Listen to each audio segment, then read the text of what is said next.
nous nous rappelons que sous le régime du président Gbagbo, des candidats avaient été éliminés, tout comme sous le régime du président Bédié, Feu Bédié. Des candidats avaient été éliminés. Par le président ou par le... Par le régime au pouvoir. C'est la vérité. On est même parti à Pretoria, sous Laurent Gbagbo, pour que M. Ouattara enfin retrouve son nom sur une liste électorale et soit compétitif à une élection présidentielle.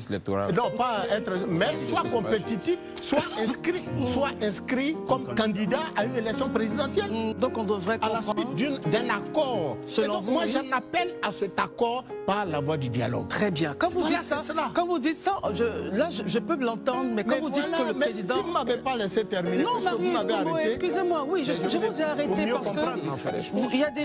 Vous avancez pas par exemple, à pas. Élysée disait tantôt que le président n'a jamais fait vos recherches. Le président l'a dit en 2019. Marius, lorsque je vous interpelle, vous arrêtez. Je vous interpelle, vous arrêtez, monsieur, s'il vous plaît. Alors, je reviens pour dire... Je vous écoute. Les propos qu'on tient ici sont importants. Les phrases que nous faisons ont tout leur sens. C'est très important. Quand vous dites que le président de son temps, en telle année, a dit telle chose qui n'éliminerait personne et qu'aujourd'hui on constate que moi en tant que journaliste je me dis, je me pose sur les faits de loi et je me dis attention, est-ce que vous insinuez sur la base de quoi justement vous faites cette insinuation? Vous l'avez dit, eh bien laissez-moi vous dire. Allez-y monsieur. Je dis et je le répète, quand vous avez en charge le destin d'un pays et que vous avez en face de vous une opposition, quand vous prenez le cas du président Laurent Gbagbo, mais vous voulez qu'on se dise la vérité, mais il faut bien qu'on se dise la vérité pour que justement l'opinion publique bien comprenne parfaitement. Notre rôle est effectivement de distiller l'information crédible au sein de l'opinion publique. Les faits sont là. Un ancien chef d'État, vous avez été à l'école, vous l'avez rappelé, vous êtes journaliste. Un ancien chef d'État est-il jugé dans nos textes en Côte d'Ivoire par une cour ordinaire? Ça, c'est un premier point. Deuxième point, qui l'a envoyé à la CPI? Ce n'est pas l'État de Côte d'Ivoire, parce que tout simplement l'État de Côte d'Ivoire disait que notre appareil judiciaire n'était pas encore en capacité de le juger. Il est parti, jugé par une justice internationale. Il a été libéré de toutes les charges. Il est revenu. On nous sort un braquage de banque. Mais la banque même... Non, laissez-moi terminer. Non, la banque même... Non. Mais si vous ne me laissez pas... Chaque fois qu'on développe, vous m'arrêtez. Non, Marie, ça ne marche pas comme ça. Ça cause problème. Marie, ça ne marche pas comme ça. Et pourtant, quand les autres développent, vous ne les arrêtez pas. Marius Komoré, ça ne marche pas comme ça. Allez-y, madame. Je tiens à m'excuser, mais ça ne marche pas comme ça. Si vous allez sur un argumentaire que je ne comprends pas, je suis à loisir de vous interrompre et de dire expliquez-moi mieux. Ça n'a rien à voir avec distiller la vérité ou pas. Moi, je ne suis pas dans ce jeu-là. Excusez-moi, je ne suis pas dans ce jeu-là.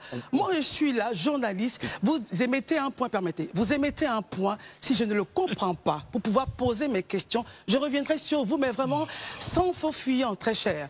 Donc ça, il faudrait vraiment que ce soit bien intégré pour tous ici. C'est très important. Il faut ramener à ceux qui sont civilisés et disciplinés ce soir. Non, Herman, on ne va pas aller là-dessus. On va pas aller là-dessus. On revient donc pour dire que toute insinuation qui doit être faite doit être prouvée.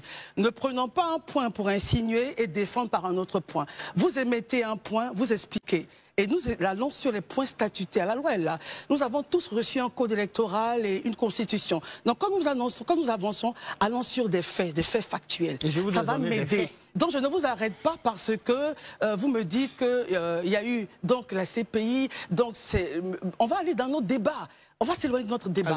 Donc si vous me dites que c'est le président Alassane Ouattara qui est à la base, c'est ce que vous avez dit, qui sera à la base. Si, c'est ce que vous avez dit. Non, c'est votre interprétation. Non, c'est votre interprétation. Vous ne m'avez même pas laissé chuter, et maintenant vous faites des insinuations. L'insinuation. Mais non, laissez-moi terminer. Et puis vous allez mieux me comprendre. Non, si vous m'aviez laissé chuter, vous auriez su où j'allais. Marius Komoré, vous allez arriver où vous allez aller, mais je me tiens pour dire que vous avez ici dit. Vous avez ici dit. Je termine. Vous avez ici dit qu'à une époque, il a dit ça. Et j'ai posé la question, voulez-vous insinuer que? Et vous étiez en train de déballer en allant dans différentes directions. Ramenez-moi sur le point, s'il vous plaît. Mais vous terminez et on passe à Élysée. Si vous me permettez de terminer, allez-y, terminez. Si vous me donnez la parole, laissez-moi développer sans m'interrompre. Non, je ne peux pas le faire. Je suis désolé, c'est pas... Non, excusez-moi. Vous terminez et puis on passe à Élysée. Alors, c'est aussi simple, hein, c'est pas compliqué. nous faisons un travail de pédagogie. Et en la matière, je vous l'ai dit et je vous le répète.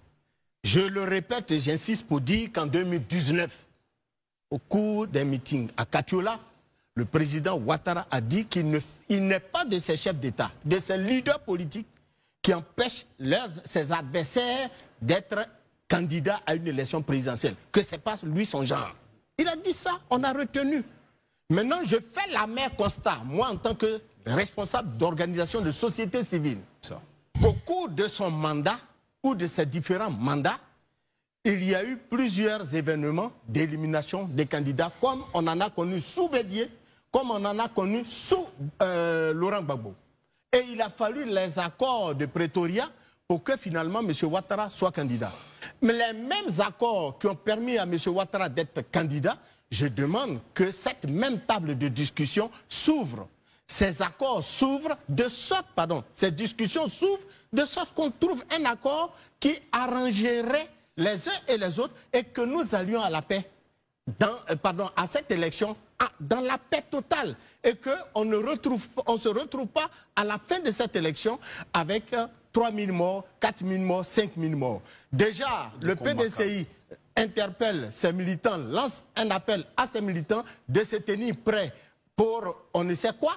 Alors, demain, qu'adviendra-t-il? Moi, j'ai écouté aussi, sur les réseaux sociaux, une sortie de M. Damana Picasse, qui en appelait donc aux militants, aux coordinateurs, aux secrétaires de section et autres du parti, du PPACI, à œuvrer, à s'assurer que chaque militant a été bel et bien sur la liste électorale. Et que pour eux, tout ce que fait aujourd'hui la CEI ou le régime, c'est-à-dire de M. Damana Picasse, sont des non-lieux, des événements qui ne sont qui n'apporteront rien justement au débat. Et pour ça, il a demandé aux uns aux autres de continuer à œuvrer, à s'assurer que les militants du PPACI ont été bel et bien, et que bientôt des mots d'ordre leur seront adressés. Bon, nous ne voulons pas justement des crises. Nous voulons que nous voulons la paix dans ce pays. Et la paix, c'est le régime au pouvoir qui doit la consolider et nulle personne d'autre. Merci beaucoup. Élisée, vous avez la